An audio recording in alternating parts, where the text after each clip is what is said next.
Namaste and good morning, everyone. Let's do some prayers.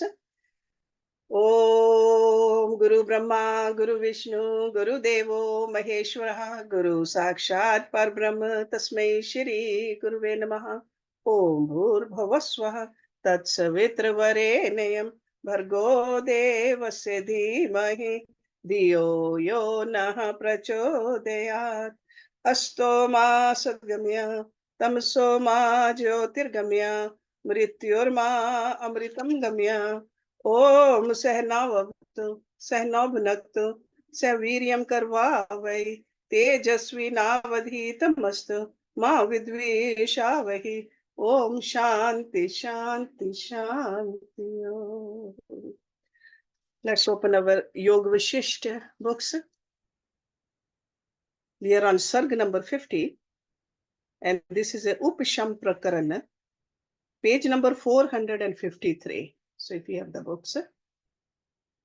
And the title of this sarg is Uddalak Nirvan Varnan. Ram ji ने पूछा, हे आत्म रूप, आप ज्ञान दिन के प्रकाश करता सूर्य हैं, संशय रूपी त्रिनों के जलाने वाले अग्निदेव हैं और ज्ञान रूपी तापों के नाशक चंद्र हैं। हे ईश्वर, सत्ता सामान्य का रूप क्या है? वशिष्ठ जी बोले, हे राम जी, विश्व के अत्यंत अभाव की भावना करके जब चित्त क्षीण हो और उससे जो शेष रहे वह सत्ता सामान्य है। जब चित्त से रहित आत्म सत्ता हो और उसमें चित्त लीन हो जाए तब सत्ता सामान्य उदित हो। जो सत्य है सो ही सत्ता सामान्य है। हे राम जी, जब सब प्रपंच शांत होकर शुद्ध बुद्ध हो, भीतर बाहर का व्यवधान मिट जाए और सब विश्व एक रूप होकर समाधि और उत्थान एक सा हो जाए, ऐसी दशा की जो प्राप्ति हो वही सत्ता सामान्य है। वह देह के होते ही विदेह रूप है और उसको तुर्यातीत पद कहते हैं। समाधि में स्थित हो तो भी केवल रूप है और उत्थान हो तो भी केवल रूप है। अज्ञानी समाधि के योग्य नहीं, क्योंकि ज्ञान से उपजी समाधि उसको नहीं प्राप्त हुई। हमसे पहले देव ऋषि नारद, ब्रह्मा, विष्णु, रुद्र आदि जिनकी ज्ञान दृष्टि पुष्ट हुई है, वे सत्ता सामान्य में स्थित हैं और उनको समाधि और उत्थान में तुल्यता है। So समाधि and उत्थान का मतलब क्या है? समाधि, when you are in samadhi, उत्थान means when you are in this get up and do your duties also. उत्थान जैसे आकाश में पवन का चलना और ठहरना समान है, और जैसे पृथ्वी में जल स्थित है और अग्नि में उष्णता स्थित है, वैसे ही सत्ता सामान्य में वह स्थित हुआ। जब तक विश्व में विचरने को उसकी इच्छा थी तब तक वह ऐसे विचरता रहा, और जब विदेह मुक्त होने की इच्छा हुई तब गिरी कंदरा में पत्थरों का आसन बनाकर पद्म आसन लगा और दांतों से दांतों को मिलाकर सब संकल्पों का त्याग किया और प्राण वायु को मूल आधार चक्र करके नवद्वार खेचरी मुद्रा से रोके। न भीतर न बाहर न अधर न उधर, सर्वभाव अभाव विकल्पों को त्याग कर उसने जब आत्म तत्व में चित्त की वृत्ति को लगाया तब शुद्ध चिन्ह मात्र में चित्त की वृत्ति जा प्राप्त हुई। So he is talking about that Uddalak, whose episode we have been reading about. और रोम खड़े हो आए। जब उस व्युत्थान को भी उसने त्यागा तब सत्ता सामान्य विश्वभर पद को प्राप्त हुआ, जो परम विश्रांत, अनादि, आनंद और सुंदर रूप है। तब पुतली की तरह उसका शरीर हो गया और जैसे शर्त कालीन आकाश निर्मल होता है वैसे ही निर्मल पद को प्राप्त हुआ। जैसे सूर्य की किरणों के द्वारा पादप में रस होता है और सूर्य उसे खींच लेता है, और जैसे समुद्र में तरंगे उठकर उसमें लीन होती हैं, वैसे ही उसका चित्त उससे उत्पन्न था, उसी में लीन हो गया, संपूर्ण उपाधि विलास से रहित होकर उस आनंद पद को प्राप्त हुआ, जिसके समक्ष इंद्र आदि को आनंद भी तुच्छ भासता है। ऐसे विशंभर आनंद जो उत्तम पुरुषों के द्वारा प्राप्त हैं और जो अद्वैत और अपशब्द सत्ता सामान्य है, उसमें जब उदालक प्राप्त हुआ तो परम शांत रूप हो गया। निदान कुछ काल पश्चात उसका शरीर गिर पड़ा, जैसे रस सूखने से पेड़ गिर पड़ता है। जैसे वीणा बजती है और उसका शब्द प्रकट होता है, वैसे ही जब वायु चली और उसके शरीर में प्रवेश कर निकले तो शब्द प्रकट होता था। कुछ काल बीते, देवताओं की स्त्रियां अश्विनी कुमार की शक्ति जिसका अग्निवत तेज है और देव देवी जो सब देवताओं में पूज्य हैं, सखियों के सहित आई और उस शरीर को सुगंधित पुष्पों की माला पहनाकर उसकी पूजा करके नृत्य करने लगी और लीला की। हे राम जी, उदालक के चित्त को वृत्ति में कलना से रहित विवेक रूपनी बेली हुई और उसमें आत्म आनंद रूपी फल लगा। जिसके हृदय में ऐसे फूलों की सुगंध स्थित हो, वह सब भ्रम से तर जाए। जिसको ऐसा विवेक प्राप्त हो तो सब भ्रम से मुक्त हो। समाधि और समाहित के लक्षण। वशिष्ठ बोले, हे राम जी, जिस प्रकार उदालक ऋषिश्वर आत्म पद को प्राप्त हुआ है, उसी क्रम से अपने आप को विचार करके तू भी आत्म पद को प्राप्त हो। हे कमल नयन, कर्तव्य यही है कि गुरु और शास्त्रों के वचनों को धारण कर भाव भ्रम से मुक्त हो और आत्म अभ्यास से शांत पद को प्राप्त हो। प्रथम गुरु और शास्त्रों के वाक्यों को समझो और उससे जो विषयभूत अर्थ है उसके अभ्यास में बुद्धि को लगाओ। इस प्रकार जब दृढ़ता हो तब परम पद की प्राप्ति हो, अथवा बुद्धि में एक तीक्ष्ण अभ्यास हो और कलंक कल्पना से रहित ऐसा बोध हो, तो साधन आदि सामग्री से रहित हो अथवा वैराग्य सामग्री से रहित हो, तो भी अविनाशी पद प्राप्त हो। राम जी ने पूछा, हे भूत भविष्य के ईश्वर, एक ज्ञानवान पुरुष तो समाधि में स्थित होता है और फिर जगत के व्यवहार में विचरता है, और एक समाधि में स्थित है, जगत का व्यवहार नहीं करता। इन दोनों में श्रेष्ठ कौन है? वशिष्ठ जी बोले, हे राम जी, पहले समाधि का लक्षण सुनो कि समाधि किसको कहते हैं और व्युत्थान क्या है। ये गुणों का समूह अहंकार से लेकर पंच तत्व गुणात्मक है। जो इनको अनात्म रूप देखता है, आपको केवल इनका साक्षी चैतन्य जाना है, और जिसका चित्त स्वाभाविक शीतल है उसको समाधि कहते हैं।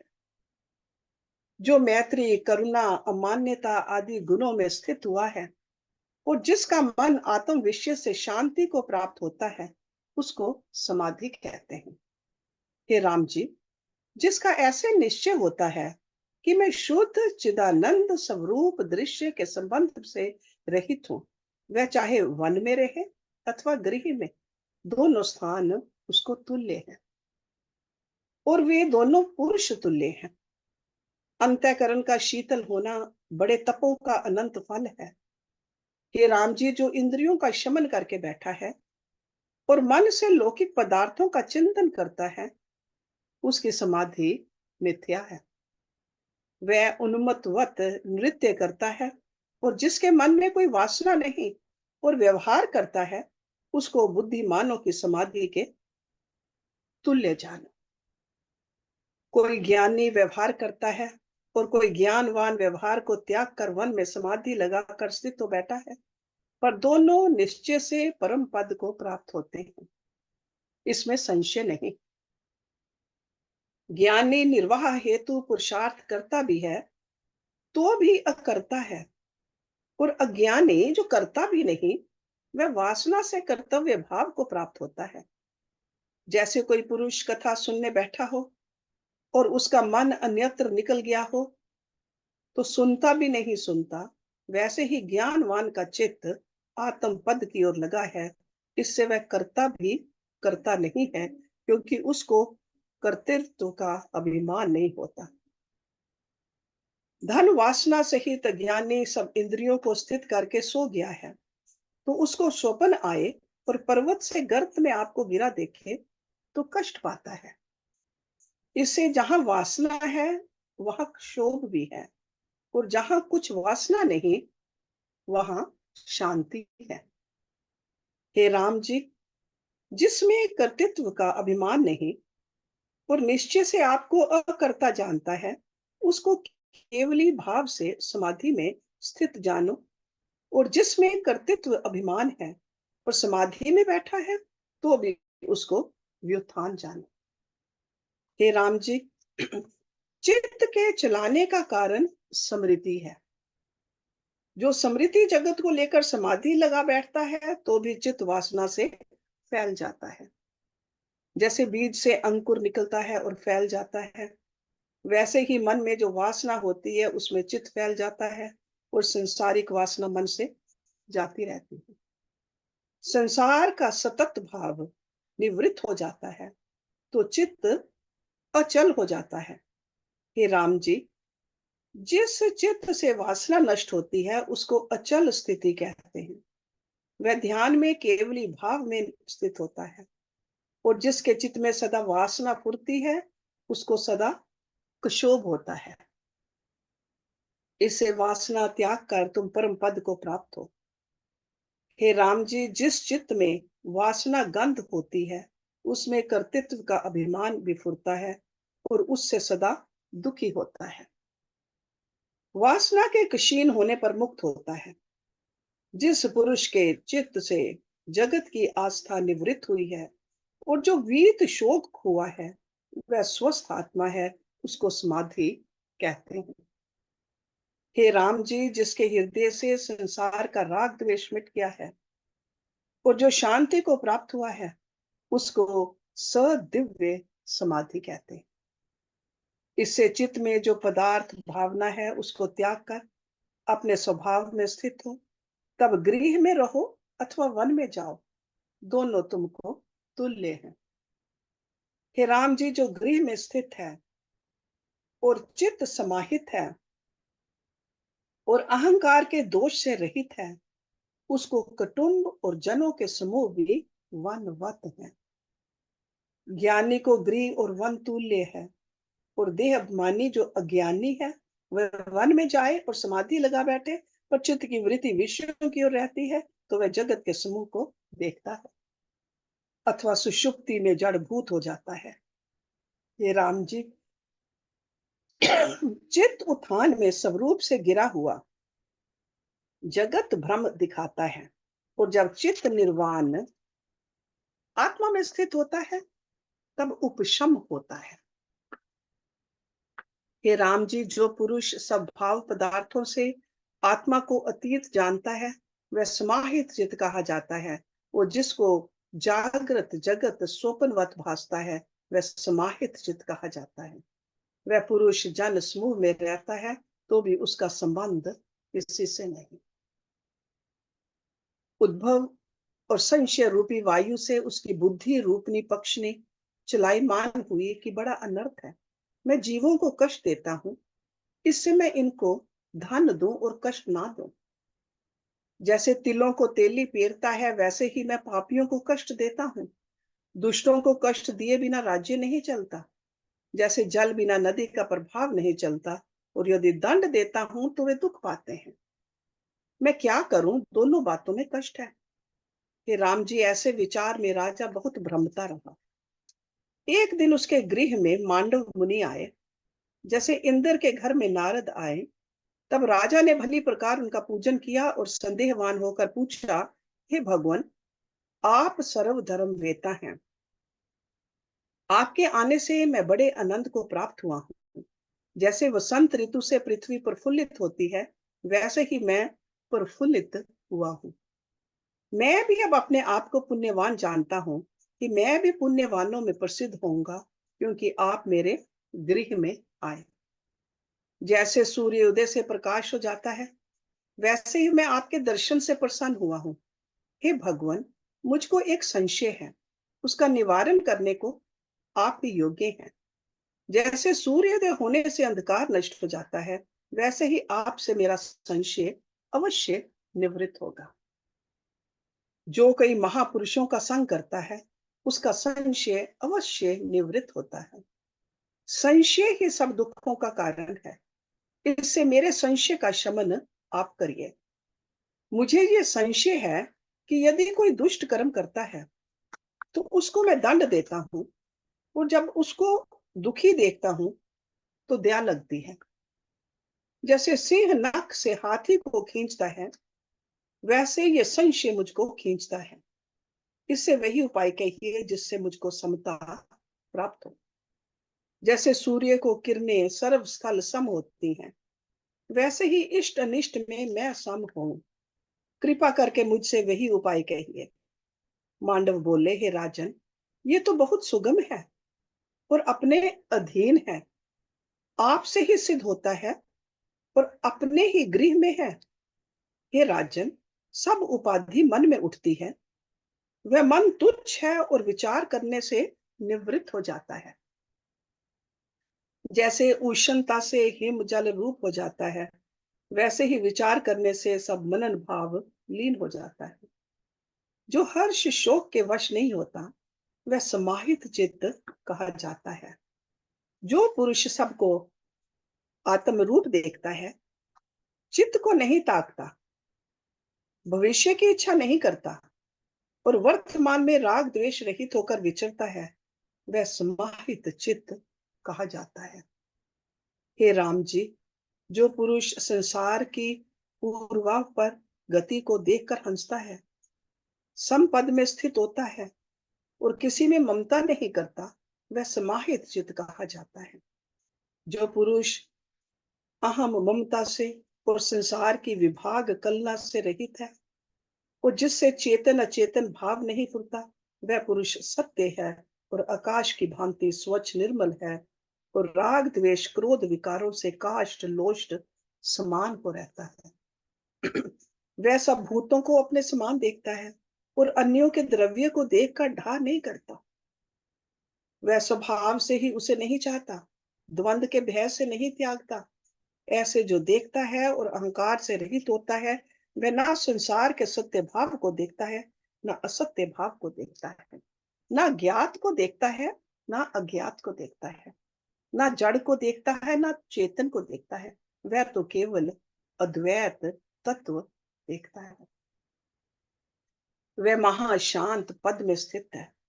वह उठ खड़ा हो अथवा बैठा रहे, उदित हो अथवा अस्त हो, बड़े भोगों में रहे अथवा वन में जा बैठे, अथवा मद्यपान से उन्मत्त हो और नृत्य करे और गया आदि तीर्थों में निवास करे, अथवा कंदरा में प्रविष्ट रहे, शरीर को अगर चंदन का लेपन करे अथवा पंख के साथ लपेटे, देह अभी गिर पड़े अथवा कल्प पर्यंत रहे, उस पुरुष को कदापि कुछ कलंक नहीं लगता।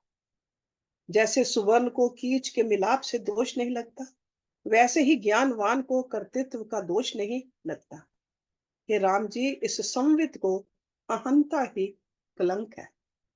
महापुरुष अहंकार से रहित हैं, इससे उनको कर्तृत्व स्पर्श नहीं करता। जैसे सीपी को रूप का आभास नहीं स्पर्श करता, वैसे ही ज्ञानवान को क्रिया स्पर्श नहीं करती। हे राम जी, अहंता ही से जीव दीन होता है।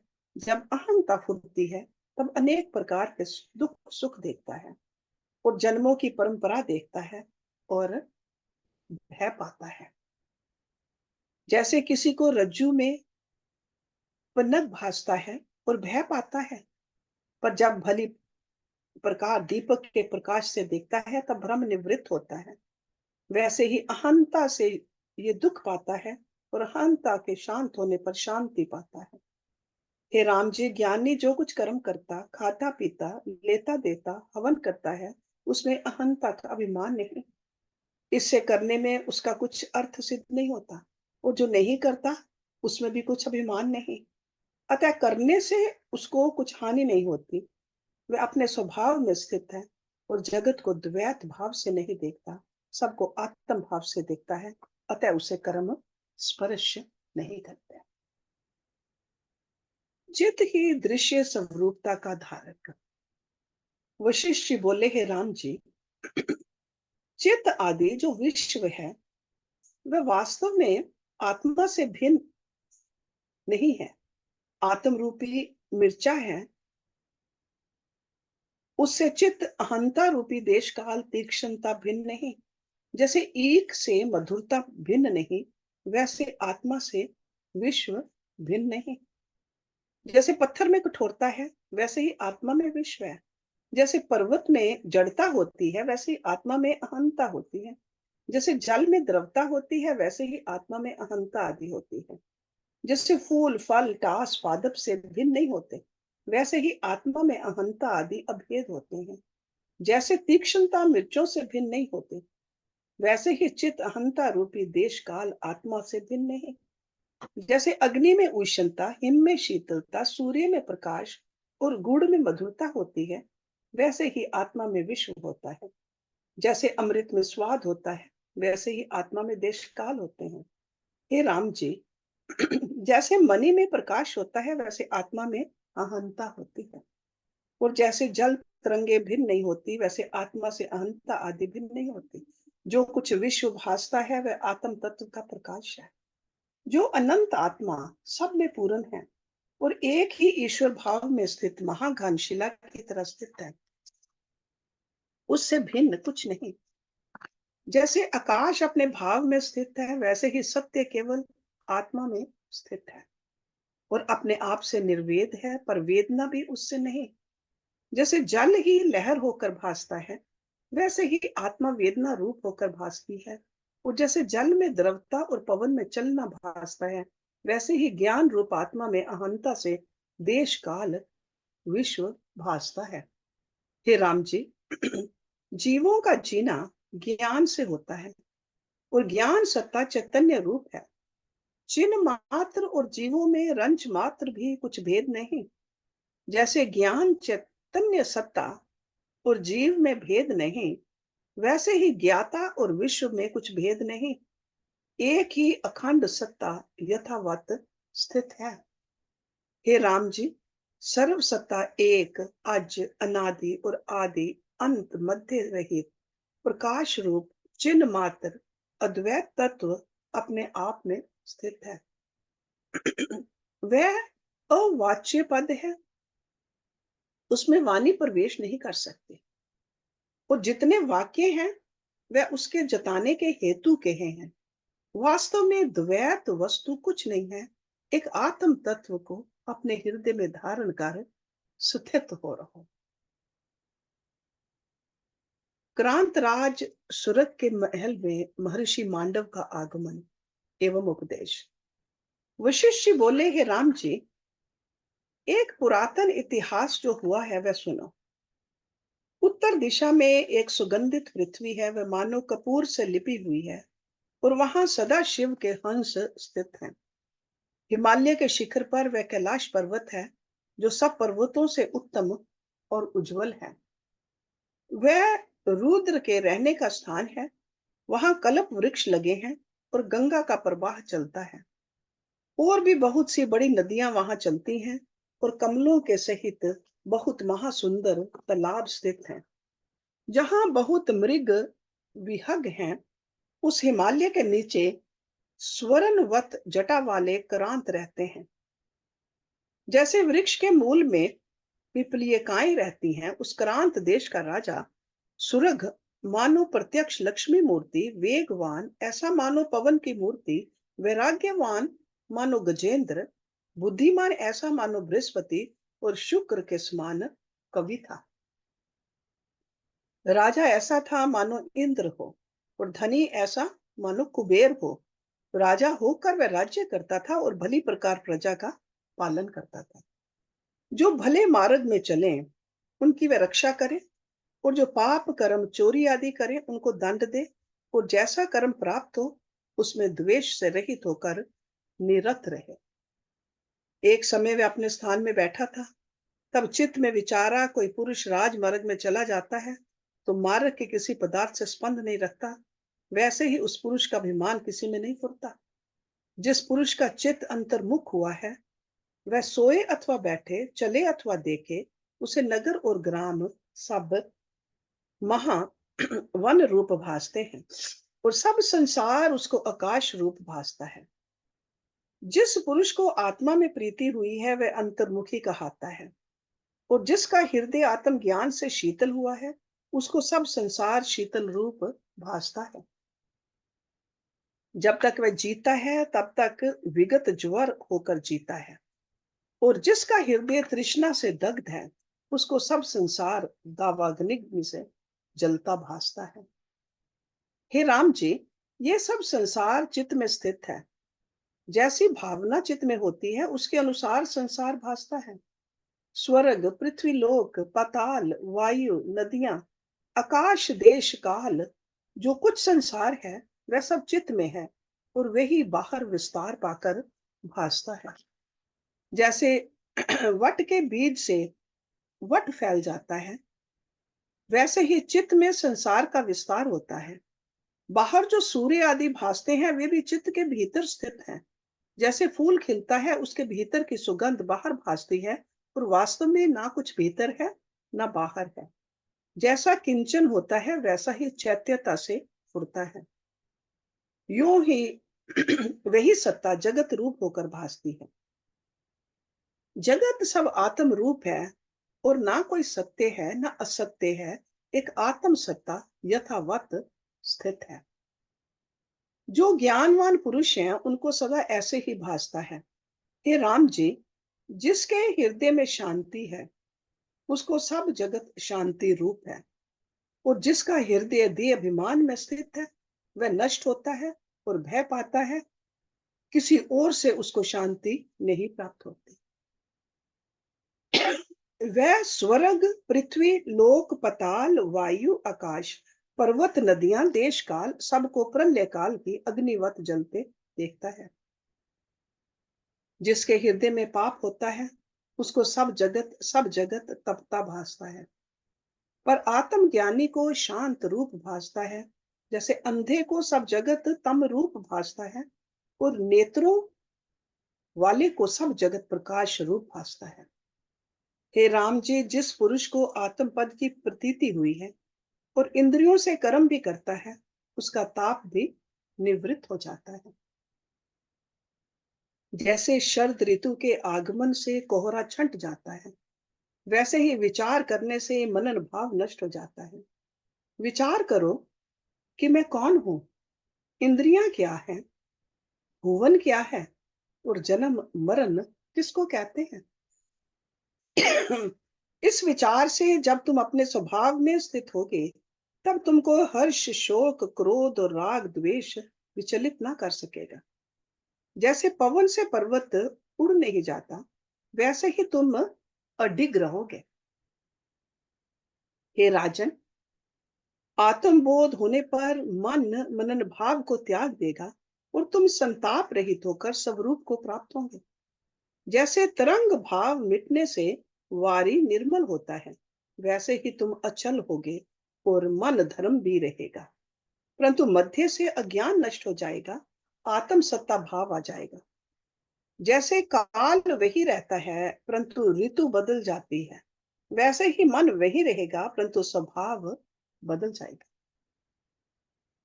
तुम्हारे भृत्य और प्रजाजन भी साधु हो जाएंगे और तुम्हारी आज्ञा में चलेंगे और तुमको देखकर प्रसन्न होंगे।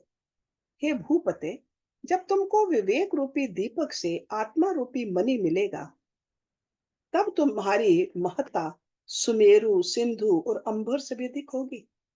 जब तुमको विवेक से आत्म तत्व प्रकाशित होगा तब तुम संसार की तुच्छ वृत्ति में ना डूबोगे। जैसे गोपद के जल में गयंद नहीं डूबता वैसे ही तुम राग द्वेष में ना डूबोगे।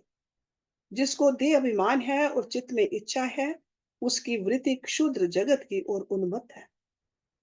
अतः जितना अनात्म भाव दृश्य है उसका त्याग कर फिर जो शेष रहे वह परम तत्व आत्मा है। हे राजन, जो कुछ सत्य वस्तु है उसको हृदय में धरो और जो असत्य है उसको त्यागो। जब तक कल्लर को सोनार धोता है तब तक स्वर्ण नहीं निकलता। और जब स्वरण निकलता है तब धोने का प्रयोजन नहीं रहता। यूं ही तब तक आत्म विचार करनीय है जब तक आत्मा का साक्षात्कार नहीं हुआ। जब आत्म तत्व का साक्षात्कार होता है तब विचार प्रयोज्य नहीं रहता। हे महिप, सब में, सब प्रकार, सब काल, सब आत्मा की भावना करो, अथवा जितना दृश्य भाव है उसका पूर्ण त्याग करो, तो जो शेष रहेगा वह तुमको भास आएगा। जब तक सब दृश्य का त्याग ना करोगे तब तक आत्म पद की प्राप्ति ना होगी। सर्व दृश्य के त्याग से आत्म पद भासेगा। हे राजन, जब किसी वस्तु के पाने का यत्न मनुष्य करता है तो और का त्याग कर उसी का यत्न करे तो प्राप्त होती है। आत्म तत्व अनन्य हुए बिना कैसे प्राप्त होगा? जब अपना संपूर्ण यत्न एक ही ओर लगाओ तब उस पद की प्राप्ति होती है। अतः आत्म पद पाने के लिए सब दृश्य को त्यागो। सबके त्याग करने पर जो शेष रहे वह परम पद है। हे अवनिप, आपके त्याग करने से जो सत्ता अधिष्ठान रहेगा वह तुमको आत्म भाव से प्राप्त होगा। राजा सूरत के आत्म विषयक चिंतन का वर्णन।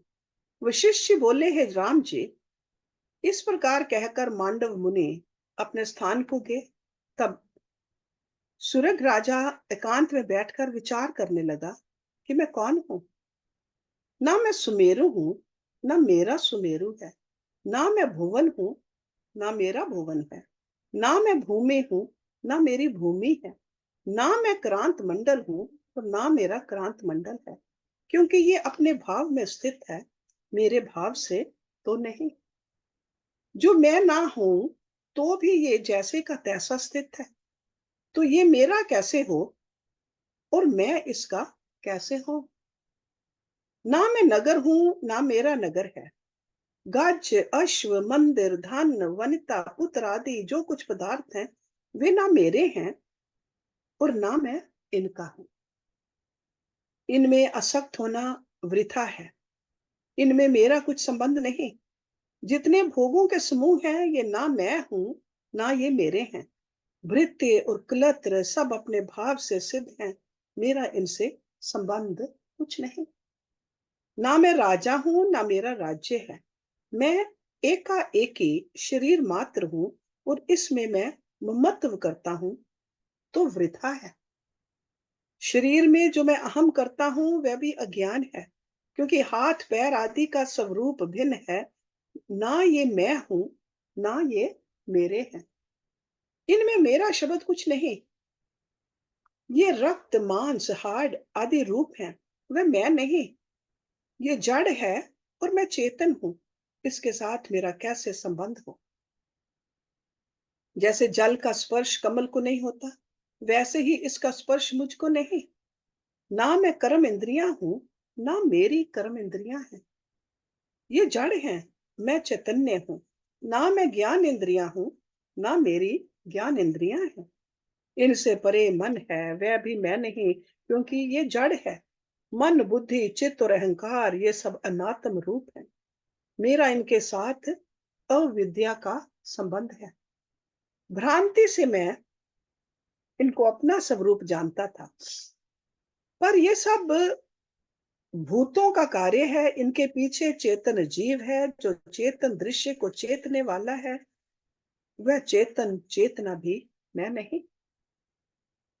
इन सब में शेष अचेत चिन्ह मात्र सत्ता मेरा स्वरूप है। बड़ा कल्याण हुआ जो मैंने अपना आप पाया। अब मैं जागा हूं। अतीव विस्मय है कि मैं वृथा देह आदि को अपना जानकर शोक और मोह में पड़ता था। मैं तो एक निर्विकल्प चेतन और अनंत आत्मा सब में व्याप रहा हूं और ब्रह्म रूप आत्मा हूं। इंद्रियों से पहले जितने भूत गण हैं उन सब का मैं आत्मा हूं। ये भगवान आत्मा सबके भीतर व्याप्त है।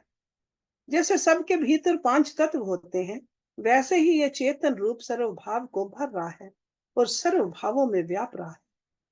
भैरव रूप और उदय अस्त भाव आदि विकारों से वह रहित है। आदि ब्रह्मा से त्रिन तक सबका आत्मा यही है। सब प्रकाशों का प्रकाशने वाला दीपक यही है, और सृष्टि रूपनी मोतियों को पिरोने वाला तागा और सबका कारण कार्य यही है। ये निराकार है, और शरीर आदि सब इसी की सत्ता से उपलब्ध होते हैं। शरीर रूपी रथ इसी से चलता है। वास्तव में शरीर आदि कुछ वस्तु नहीं, ये भुवन चित्त रूपी नट की नृत्य लीला रूप है।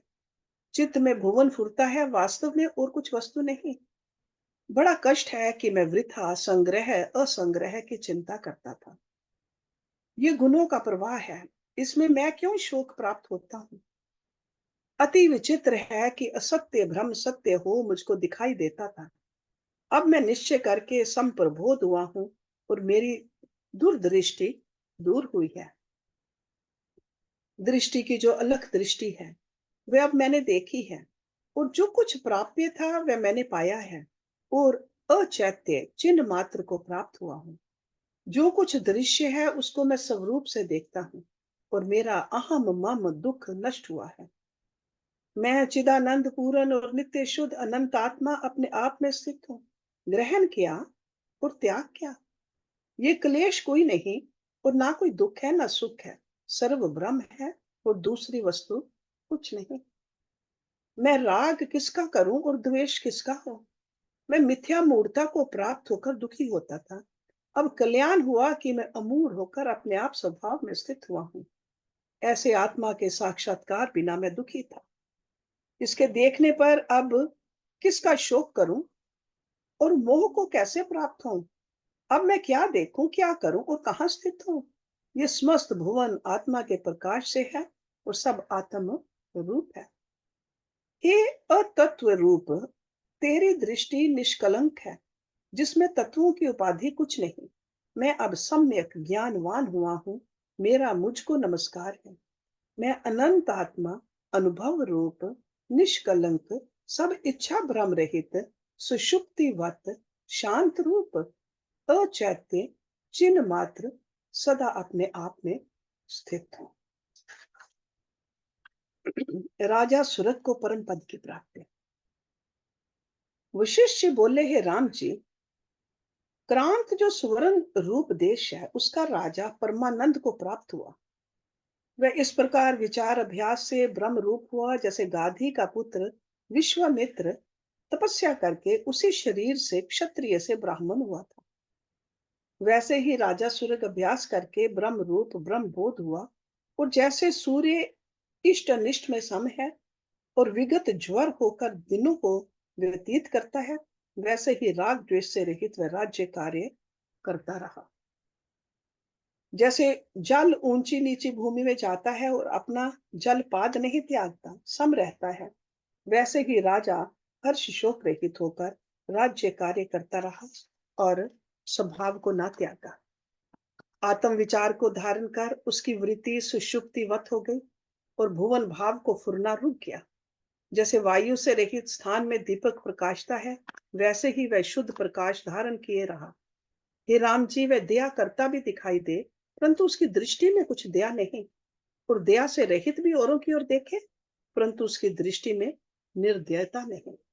ना कुछ सुख ना कुछ दुख, ना अर्थ ना अनर्थ, सब पदार्थों में एक समभाव आत्मा देखे, और हृदय से पूर्ण मासी के शशिवत शीतल रहे। वह भुवन को आत्मा का किंचन रूप जानता था, और उसके सुख दुख का भाव शांत हो गया था। जैसे सूर्य के निकलने पर अंधकार नष्ट हो जाता है, वैसे ही उसके सुख दुख नष्ट हो गए थे। शोक विलास करता, मत होता, स्थित होता, चलता, श्वास लेता और पांचों विषयों को ग्रहण करता, तथापि राग द्वेष को प्राप्त ना होता था। जैसे पत्थर में फुरना कुछ नहीं होता, वैसे ही उसको कर्तृत्व भोक्तृत्व का मान कुछ ना पूरा। सब कर्तव्य को चला कर भी निसंग रहा। जैसे जल में कमल निर्लिप्त रहता है, वैसे ही वह राज्य में निर्लिप्त होकर जीवन मुक्त हुआ। इस प्रकार जब दीर्घ काल बीता, तब उसने शरीर का त्याग किया। जैसे हिम कण सूर्य के तेज से जल रूप हो जाता है, वैसे ही उसका शरीर अपने भाव को त्याग कर आत्म तत्व में लीन हो गया। जैसे सरिता समुद्र में लीन होती है और फिर भिन्न नहीं भासती, वैसे ही स्वर्ग अपने भाव को त्याग कर उज्जवल भाव को प्राप्त हुआ और कलना रूपी मल को त्याग कर निर्मल ब्रह्म हुआ। जैसे शर्त का लीन आकाश निर्मल होता है, वैसे ही वह निर्मल चिदानंद ज्योति भाव को प्राप्त हुआ। और जैसे घट फूटने से घटाकाश महाकाश में लय होता है, वैसे ही वह पूर्ण ब्रह्म चिदानंद तत्व हुआ। Let's stop it here today.